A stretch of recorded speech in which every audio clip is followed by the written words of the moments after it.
மகர சிறைச்சாலையில் பெரும் பதற்றம், ஒரு கைதி உயிரிழப்பு, 6 கைதிகள் வைத்தியசாலையில் அனுமதி, ராகம வைத்தியசாலைக்கு முன்பாக கைதிகளின் ஆயிரக்கணக்கான உறவினர்கள் பதற்றத்தில், மகர சிறைச்சாலை தீப்பற்றி எரிகின்றது.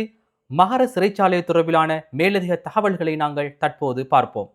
மகர சிறைச்சாலையிலே இன்று மாலைதான் இந்த சம்பவம் இடம்பெற்றிருந்தது. சிறைச்சாலை கைதிகளுக்கும் அதிகாரிகளுக்கு இடையிலான ஒரு பிரச்சனை தான் இதற்கு காரணம் என்று தற்போது தெரிய வருகின்றது. எனினும் உண்மையான காரணம் இதுவரை வெளிக்கொணரப்படவில்லை. இதன் பொழுது பிரதான ஜெயிலரனுடைய கட்டிடத்துக்கு தீ வைக்கப்பட்டிருக்கின்றது. அதே போன்று அங்கிருந்த மற்றொரு மண்டபத்துக்கும் தீ வைக்கப்பட்டுள்ளதான் தற்போது தகவல்கள் தெரிவிக்கின்றன. அதன் பின்னர் சிறைச்சாலை வளாகத்திலே சிறைச்சாலை கைதிகளுடைய உறவினர்கள் ஒன்று கூடியிருந்தார்கள். குறிப்பாக இன்று கைதிகளை பார்க்க சென்ற அவர்களுடைய உறவினர்களுக்கு உள்ளே செல்ல அனுமதி வழங்கப்படவில்லை. அதன் போது வெளியிலே உறவினர்கள் அங்கிருந்து காத்திருந்து பெரும் அமைதியின்மையாக நடந்து கொண்டார்கள். சிறைச்சாலை பற்றி எரிவதை எம்மால் காணக்கூடியதாக இருந்தது. நாங்கள் நீர்கொழும்பு சிறைச்சாலை சம்பவத்தை அண்மையில் கண்டோம். அதற்கு பின்னர் குறிப்பிட்ட காலத்துக்குள் ஒரு சில நாட்களுக்குள் இந்த சம்பவம் இடம்பெற்றிருக்கின்றது. ஆகவே இந்த சிறைச்சாலை சம்பவத்தை பார்க்கின்ற பொழுது என்ன நடந்தது என்பது இன்னும் தெரிய வரவில்லை. ஆனால் இதற்கான காரணங்கள் தொடர்பிலே தற்பொழுது பரவலாக பேசப்படுகின்றது. தற்போதும் கூட நிலைமை பதற்றமான நிலைமைதான் காணப்படுகின்றது. சிறைச்சாலையில் இருந்த கைதிகள் தற்பொழுது வைத்தியசாலைக்கு சில கைதிகள் கொண்டு செல்லப்பட்டிருக்கின்றார்கள். ஆகவே வைத்தியசாலை வளாகத்திலே கைதிகளின் உறவினர்கள் ஒன்று கூடியிருக்கின்றார்கள். அவர்களை கட்டுப்படுத்தும் நடவடிக்கையிலே பாதுகாப்பு படையினர் ஈடுபட்டிருக்கின்றார்கள்.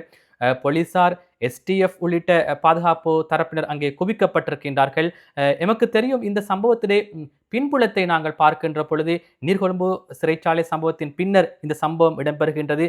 குறிப்பிட்ட சில நாட்களுக்குள் இடம்பெறுவதனால் சிறைச்சாலைகளுக்குள் இடம்பெறுகின்ற சம்பவங்களை நாங்கள் பார்க்கின்ற பொழுது பிரதான காரணமாக அமைகின்ற விடயம்தான் சிறைச்சாலைக்குள்ளே இருக்கின்ற இந்த போதைப் பொருள், பாவனை உள்ளிட்ட விடயங்கள். இதன் காரணமாகத்தான் இந்த சம்பவங்கள் இடம்பெறுகின்றது என்பதிலே சந்தேகம் இல்லை என்று தான் கூற வேண்டும். ஏனென்றால் நீர்கொழும்பு சிறைச்சாலை சம்பவத்துக்கும் இதுதான் பிரதான காரணமாக அமைந்தது. அதே போன்று இந்த சம்பவத்தின் பின்புலத்திலும் என்ன இருக்கின்றது என்பது தொடர்பாக இதுவரையில் உறுதியாக கூற முடியாவிட்டாலும் இது போதைப் பொருள் பாவனையோடு சம்பந்தப்பட்ட ஒரு விடயமாகத்தான் தற்பொழுது பல்வேறு தரப்பினரும் கூறுகின்றார்கள். அதாவது சிறைச்சாலைகளை பொறுத்த மட்டிலே உண்மையிலே சிறைச்சாலைகளில் இடநெருக்கடி காணப்படுகின்றது. இந்த மகர சிறைச்சாலையிலும் கூட 2000 கைதிகளைத்தான் அங்கு தடுத்து வைக்க முடியும் என்று குறிப்பிட்டாலும் கூட 4000க்கும் அதிகமான கைதிகள் அங்கு தடுத்து வைக்கப்பட்டுள்ளதாகத்தான் தகவல்கள் தெரிவிக்கின்றன. ஆகவே சிறைச்சாலைகளிலே இட நெருக்கடி இருக்கின்றது என்பது எந்த விதமான சந்தேகம் இல்லை. அது மகர சிறைச்சாலையில் மாத்திரமல்ல, அனைத்து சிறைச்சாலைகளிலும் அதே நிலைமையை தான் தற்போது இலங்கையிலே காணப்படுகின்றது. ஆகவே அரசாங்கம் கட்டாயமாக இது தொடர்பில் நடவடிக்கை எடுக்க வேண்டும். இல்லாவிட்டால் எதிர்காலத்திலே பிரச்சினைகள் மேலும் அதிகரிக்க அதிக வாய்ப்புகள் காணப்படுகின்றன. நீர்கொழும்பு சிறைச்சாலை சம்பவத்தின் பின்னர் இது தற்பொழுது மகர சிறைச்சாலைக்கும் இந்த சம்பவம் பரவி இருப்பதாகத்தான் எம்மால் கருத முடிகின்றது. ஏனென்றால் இது ஒரு ஏதோ ஒரு அடிப்படையில் இடம்பெறுகின்ற ஒரு சம்பவம் என்ற ஒரு சந்தேகம் நிலவுகின்றது. ஏனென்றால் குறிப்பாக போதைப் பொருளை கட்டுப்படுத்துவதற்காக, போதைப் பொருளை ஒழிப்பதற்காக தற்பொழுது அரசாங்கம் அதிக நடவடிக்கைகளை மேற்கொள்கின்றது. ஏனென்றால் கடந்த காலங்களில் நாங்கள் பார்த்தோம், சிறைச்சாலைக்கு வெளியே விட சிறைச்சாலைக்குள்ளே தான் போதைப் பொருட்கள் அதிகமான பாவனை காணப்பட்டது. போதைப் பொருள் கடத்தல் தொடர்பிலான விடயங்கள் சிறைச்சாலைக்குள்ளே இருந்து இடம்பெற்ற சம்பவங்களை நாங்கள் கேள்விப்பட்டோம். இதற்கு சிறைச்சாலை கைதிகள் மாத்திரமல்ல, சிறைச்சாலை அதிகாரிகள் சம்பந்தப்பட்டிருந்தார்கள். அதே போன்று சிறைச்சாலை வைத்தியர்கள் சம்பந்தப்பட்ட சம்பவங்களும் பதிவாக இருந்தன. ஆகவே இதனை கட்டுப்படுத்த வேண்டிய கட்டாய பொறுப்பு அரசாங்கத்துக்கு இருக்கின்றது. தற்போது அது மேற்கொள்ளப்படுவதாக எமக்கு தெரிகின்றது. ஆகவே உண்மையிலேயே சிறைச்சாலைக்குள் இடம்பெறுகின்ற போதைப் பொருள் கடத்தலை, போதைப் பொருள் பாவனையை ஒழிப்பதற்கு நடவடிக்கை எடுக்கின்ற பொழுது பிரச்சனைகள் உருவாகின்றது என்றால் அதிலே எந்த விதமான சந்தேகம் இல்லை. ஏனென்றால் சிறை கைதிகளுக்கு போதைப் பொருள் வெளியிலிருந்து கொண்டு செல்லப்படுகின்றது. அவர்கள் அந்த போதைக்கு அடிமையாக இருக்கின்றார்கள். தற்பொழுது போதைப் பொருளை கொண்டு செல்வதற்கான வாய்ப்புகள் மிகவும் குறைவு. அதனை தடுப்பதற்கான நடவடிக்கைகள் மேற்கொள்ளப்பட்டிருக்கின்றன. ஆகவே கைதிகளுக்கு போதைப் பொருள் இல்லாமல் இருக்க முடியாத ஒரு சூழ்நிலை உருவாகின்றது. எல்லா கைதிகளும் அல்ல, ஒரு சில குறிப்பிட்ட கைதிகள். அதன் பொழுது கைதிகள் கோபமடைகின்றார்கள், இவ்வாறான பிரச்சனைகளை ஏற்படுத்துகின்றார்கள் என்ற விடயம்தான் தற்பொழுது பரவலாக பேசப்படுகின்றது. ஆகவே இதற்கு ஒருபோதும் இடமளிக்க முடியாது. ஏனென்றால் இலங்கையை பொறுத்த மட்டிலே இலங்கை பாதாள உலக செயற்பாடுகள் அதே போன்று போதைப் பொருள் கடத்தலினால் தான் இவ்வளவு தூரத்துக்கு பின்னோக்கி நகர்ந்து கொண்டிருக்கின்றது. ஆட்சிக்கு வந்த ஆட்சியாளர்கள் ஒவ்வொரு விடயங்களை கூறினாலும் அதற்கு ஏற்றவாறு நடவடிக்கைகளை எடுக்கவில்லை என்பது தற்போது தெரிகின்றது. ஆகவே தற்போதைய இந்த ஆட்சி உண்மையிலேயே அரசாங்கம் எடுக்கும் நடவடிக்கைகள் காரணமாக ஓரளவு போதைப் பொருளை ஒழிப்பதற்கான நடவடிக்கைகளை அரசாங்கம் மேற்கொள்கின்றது. குறிப்பாக சிறைச்சாலைக்குள் இடம்பெறுகின்ற போதைப் பொருள் பாவனையை ஒழிப்பதற்கான நடவடிக்கைகள் எடுக்கப்படுகின்ற பொழுது கைதிகள் கோபமடைகின்றார்கள், விரக்தி அடைகின்றார்கள், அவர்களுக்கு இருக்க முடியாமல் இவ்வாறான பிரச்சனைகளை உருவாக்குகின்றார்கள். இந்த பிரச்சினை நாளை வேறொரு சிறைச்சாலைக்கும் செல்ல முடியும், மறுநாள் மற்றொரு சிறைச்சாலைக்கு செல்ல முடியும். அதற்கு ஒருபோதும் இடமளிக்க முடியாது. அரசாங்கம் முதலாவதாக கவனிக்க வேண்டிய விடயம் என்னவென்றால் சிறைச்சாலையில் காணப்படுகின்ற இடநெருக்கடியை தீர்க்க வேண்டும். அதற்கான வழிமுறைகளை அரசாங்கம் காண வேண்டும். அவசரமாக சிறைச்சாலைகளில் காணப்படுகிற இடநெருக்கடியை தீர்த்து அதற்கான ஒரு தீர்வினை அரசாங்கம் வழங்க வேண்டும். இல்லாவிட்டால் இந்த பிரச்சினை மேலும் அதிகரிக்கும். குறிப்பாக வெளியில் இருந்து இதனை வழிநடாத்துகின்ற பலரும் இருக்கின்றார்கள். நாட்டிலே பிரச்சனைகள் ஏற்பட வேண்டும் என்ற எதிர்பார்ப்போடு பலரும் இருக்கின்றார்கள். இன்றும் கூட சிலர் இந்த சம்பவத்தின் பின்னர் பல்வேறு கருத்துக்களை வெளியிலே கூறியிருக்கின்றார்கள். அரசாங்கம் தற்போது வீடு செல்ல வேண்டும், நீதி அமைச்சர் வீடு செல்ல வேண்டும் என்ற கருத்துக்களை கூற ஆரம்பித்திருக்கின்றார்கள். இது அரசியல் நோக்கத்தோடு செய்கின்ற கருத்துக்களாக அமைகின்றது. ஏனென்றால் உண்மையிலேயே சிறைச்சாலைக்குள் காணப்படுகின்ற போதைப் பொருள் பாவனையை கட்டாயமாக கட்டுப்படுத்த வேண்டும். இல்லாவிட்டால் சிறைச்சாலைகள் இது போன்று தீப்பற்றி எரியும், சிறைச்சாலைகள் உடைக்கப்படும், சிறைச்சாலைக்குள் கொலைகள் இடம்பெறும். அதனை யாராலும் நிறுத்த முடியாது. ஏனென்றால் அங்கிருக்கின்ற அதிகாரிகள் குறைவு, கைதிகள் அதிகம். ஆகவே இந்த சந்தர்ப்பத்திலே நடவடிக்கை எடுக்க வேண்டும் என்பதிலே எந்த விதமான சந்தேகம் இல்லை.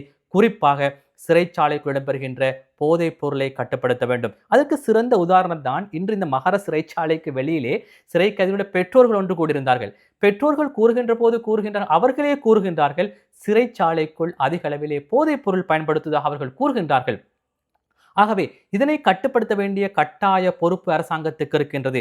முதலாவதாக சிறைச்சாலையில் காணப்படுகின்ற இடநெருக்கடியை தீர்க்க வேண்டும். அடுத்ததாக சிறைச்சாலைக்குள் இடம்பெறுகின்ற போதைப் பொருள் பாவனையை குறைக்க வேண்டும். இல்லாவிட்டால் ஒரு பாரிய நெருக்கடியை பிரச்சனையை நாங்கள் எதிர்கொள்வோம். ஆகவே நீர்கொழும்பு சிறைச்சாலை சம்பவத்தின் பின்னர் மிகவும் குறுகிய ஒரு காலத்துக்குள் இடம்பெறுவதாக இருந்தால் இதிலே ஏதும் ஒரு சதித்திட்டம் இருக்கின்றதா என்ற சந்தேகம் நிலவுகின்றது. ஏனென்றால் சிலர் இதனை குழப்புவதற்காக செயற்படலாம். ஆகவே இது சம்பந்தமாக அவசரமாக நடவடிக்கை எடுக்க வேண்டும், விசாரணைகளை மேற்கொள்ள வேண்டும். நமக்கு தெரியும் கடந்த சம்பவத்தின் பொழுது, நீர்கொழும்பு சம்பவத்தின் பொழுது அதன் பின்னர் இடம்பெற்ற சாட்சி விசாரணைகளின் பொழுது மிக முக்கியமான விடயங்கள் வெளியே வந்திருந்தன. கடுவலேகம சுரேஷ் என்ற கைதுக்கு உடற்பயிற்சிக்கு வழங்கப்பட்ட நேரம் போதாதாம். அதன் காரணமாகத்தான் இந்த பிரச்சனை ஏற்பட்டதாக நீர்கொழும்பு சம்பவத்தின் பின்னர் இடம்பெற்ற சாட்சி விசாரணைகள் போது தெரிய வருகின்றது. அதன் பிறகுதான் அவர் அங்கிருந்த மருந்தகத்திலே இருந்த மருந்துகளை எடுத்து அவர்கள் அதனை பயன்படுத்தியிருக்கிறார்கள். அங்கிருக்கின்ற மருந்துகள் குறிப்பாக மனநோயாளிகளுக்கு வழங்குகின்ற மருந்துகள், அந்த டோஸ் அதிகமாக அவர்கள் பயன்படுத்தினால் அவர்கள் போதைக்கு உள்ளாகுவார்கள். அதற்காக அதிக டோஸை அவர்கள் பயன்படுத்தியிருக்கின்றார்கள். மருந்தகத்தில் இருந்த மருந்தை அதிக அளவிலே பயன்படுத்தி அவர்கள் போதைக்கு உள்ளாகித்தான் இந்த பிரச்சனையை உருவாக்கியிருக்கிறார்கள். அதிலே மிக முக்கியமான ஒரு விடயம் இருக்கின்றது. எங்களுக்கு தெரியும், அந்த தாய்லாந்திலிருந்து 20 தேரர்கள் வந்தார்கள். அந்த 20 தேரர்களும் அன்றைய தினத்திலே நீர்கொழும்பு சிறைச்சாலை சம்பவத்தின் பொழுது அந்த டோஸை அதிக அளவிலே பெற்றிருந்தார்கள். அவர்களுடைய வாய்கள் திறந்திருந்ததாம், கண்கள் திறந்திருந்ததாம். அவர்கள் போதையிலே அவ்வளவு தூரத்துக்கு கடுமையாக இருந்ததாகத்தான் தற்பொழுது சாட்சி விசாரணைகள் பொழுது அங்கிருந்த பலர் கூறியிருக்கின்றார்கள். குறிப்பாக அங்கிருந்த கைதிகள் தற்பொழுது சாட்சி விசாரணைகள் பொழுது பல முக்கியமான விடயங்களை கூறுகின்றார்கள். ஆகவே இந்த கைதிகளுக்கு தேவையான விதத்திலே சிறைச்சாலைகள் நடத்த முடியாது. இது மிக முக்கியமான ஒரு விடயம். ஆகவே அங்கிருக்கின்ற பிரச்சினை எமக்கு தெளிவாக தெரிகின்றது. நீர்கொழும்பு சிறைச்சாலை சம்பவத்தின் பின்னர் எமக்கு தற்பொழுது மகர சிறைச்சாலை சம்பவம் தொடர்பிலே தெளிவான விளக்கத்தை வழங்க முடியாது. ஏனென்றால் தற்போது அந்த சம்பவம் மிகவும் ஒரு முக்கியமான சம்பவமாக தற்போது பதிவாகின்றது. இன்னும் கட்டுப்பாட்டுக்குள் கொண்டு வருவதற்கான முயற்சி ஈடுபட்டிருக்கின்றார்கள். தொடர்ந்தும் பதற்றமான சூழ்நிலை தான் நிலவுகின்றது. குறிப்பாக எமக்கு நல்ல ஒரு அனுபவம் இருக்கின்றது. நீர்கொழும்பு சம்பவத்திலே முதல் நாள் இடம்பெற்ற சம்பவத்தை சரியாக கட்டுப்பாட்டுக்குள் கொண்டு வந்திருந்தால் அடுத்த நாள் மறுநாள் ஒரு பாரிய விபரீதம் ஏற்பட்டிருக்காது. ஆகவே அரசாங்கம் தற்போது உடனடியாக நடவடிக்கை எடுக்க வேண்டும். நீர்கொழும்பு சம்பவத்தை போன்று மறுநாள் ஒரு பாரிய சம்பவம் இடம்பெறாமல் இருப்பதற்கு அதற்கான நடவடிக்கைகள் தற்போது எடுத்துள்ளதாக நீதி அமைச்சர் கூறுகின்றார். ஆகவே மிக முக்கியமாக தற்போது தெளிவாகின்ற விடயம், நீர்கொழும்பு சம்பவத்திலே பிரதான சந்தேக நபர்கள், அதாவது அங்கிருக்கின்ற சாட்சியாளர்கள் சாட்சி வழங்குகின்ற பொழுது மிக முக்கியமான சம்பவங்களை கூறியிருக்கின்றார்கள். அதே போன்று அங்கிருந்த ஒருவர் நீர்கொழும்பு சம்பவம் தொடர்பிலே சாட்சி வழங்கிய ஒருவருடைய சாட்சியை வெளியிலே கூற வேண்டாம் என்று நீதவான் குறிப்பிட்டிருக்கின்றார். அவ்வளவு சென்சிட்டிவான விடயங்கள் அதில் காணப்படுவதாக நீதவான் குறிப்பிட்டிருக்கின்றார். அவ்வாறாக அந்த சாட்சியாளர் கூறிய விடயங்களை நாட்டுக்கு கூறினால் நாட்டின் தேசிய பாதுகாப்புக்கு பாரிய ஒரு பிரச்சனை ஏற்படும் என்று நீதிமன்றத்திலே அறிவுரை வழங்கியிருக்கின்றார். அதனை ஊடகங்களூடாக கூற வேண்டாம் என்று, ஊடகங்களுக்கு அதனை வெளியிட வேண்டாம் என்று நீதவான் அறிவித்திருக்கின்றார். அவ்வளவு மிக முக்கியமான சாட்சியங்கள் அங்கே பெறப்பட்டிருக்கின்றன நீர்கொழும்பு சம்பவம் தொடர்பிலே. ஆகவே நீதவான் குறிப்பிட்டிருக்கிற விடயம் என்னவென்றால் அந்த சாட்சியங்களை பதிவாளருக்கு குறிப்பிட்டிருக்கின்றார். மிகவும் பாதுகாப்பாக நீதிமன்றத்திலே வைக்குமாறு. எமக்கு அந்த சாட்சியிலே என்ன கூறுகிறது என்பது தெரியாது. ஆனால் நீதவான் கூறுகின்றார் மிகவும் ஒரு சென்சிட்டிவான விடயத்தை அந்த சாட்சியாளர் கூறியிருக்கின்றார். ஆகவே இவ்வாறான பல முக்கியமான விடயங்கள் சிறைச்சாலைக்குள் இடம்பெறுகின்றன. ஆகவே யாரும் இதனை கவனத்தில் கொள்ளாமல் இருக்க முடியாது. சிறைச்சாலை பற்றி அறிகின்றது, சிறைச்சாலைக்குள் அவர்கள் அடித்துக் கொள்கின்ற இருக்க முடியாது. மிக முக்கியமான இதற்கு காரணமான விடயங்களை கண்டறிய வேண்டும் அரசாங்கம். இல்லாவிட்டால் நாளை இதனை விட மிக மோசமான சம்பவங்கள் பதிவாகலாம்.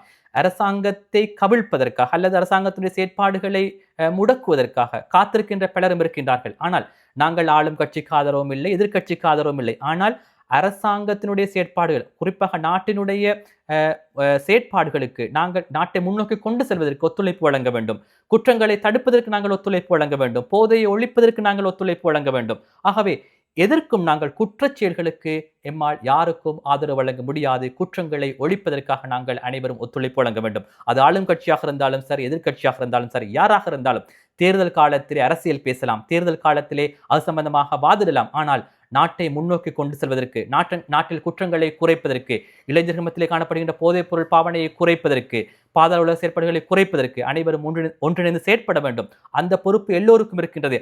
அதன் ஒரு அங்கமாகத்தான் நாங்கள் இன்று மகர சிறைச்சாலை சம்பவத்தை பார்க்க வேண்டும். அதே நேரத்திலே இன்று பாதாள உலக செயற்பாடுகள் அதிகரித்திருக்கின்றன. இன்று ரத்மலான பிரதேசத்தில் இடம்பெற்ற சம்பவத்தை பாருங்கள். ரத்மலான பிரதேசத்திலே பட்ட பகலில் ஒருவர் வந்து துப்பாக்கி நடத்துகின்றார். அவர் துப்பாக்கி நடத்தும் காட்சி சிசிடிவி கேமராவிலே பதிவாக இருக்கின்றது. அதன் பொழுது இடம்பெற்ற சம்பவத்தை நாங்கள் பார்க்கின்ற பொழுது பிரான்சிலே இருக்கின்ற குடு அஞ்சுவின் ஒரு உதவியாளருக்குத்தான் துப்பாக்கி நடத்தப்பட்டதாக தெரிவிக்கப்படுகின்றது. இவ்வாறு அரசாங்கம் தற்பொழுது பல நாடுகளுக்கு சென்று, சர்வதேச நாடுகளுக்கு சென்று இவ்வாறான சம்பவங்கள் சம்பந்தப்பட்டவர்களை கைது செய்கின்றார்கள். போதைப் பொருள் சம்பந்தப்பட்டவர்களை கைது செய்கின்றார்கள். இவ்வாறான சம்பவம் இடம்பெறுகின்ற பொழுதுதான் இதன் பின்னணியில் மகர சிறைச்சாலை சம்பவம் இடம்பெற்றுள்ளதா என்ற விடயம் நமக்கு தெரியாது. எவ்வாறாக இருந்தாலும் போதையை ஒழிக்க வேண்டும். அதற்கு நாம் அனைவரும் ஒன்றிணைந்து ஒத்துழைப்பு வழங்க வேண்டும். மகர சிறைச்சாலை சம்பவம் போன்று, நீர்கொழும்பு சிறைச்சாலை சம்பவம் போன்று எதிர்காலத்தில் எந்த ஒரு சிறைச்சாலையிலும் சம்பவங்கள் இடம்பெறாத வகையில் சிறைச்சாலைக்குள் காணப்படுகின்ற போதைப் பொருள் பாவனை ஒழிப்பதற்கு நாம் அனைவரும் ஒத்துழைப்பு வழங்க வேண்டும். கட்டாயமாக அரசாங்கம் அதற்கு நடவடிக்கை எடுக்க வேண்டும். நன்றி.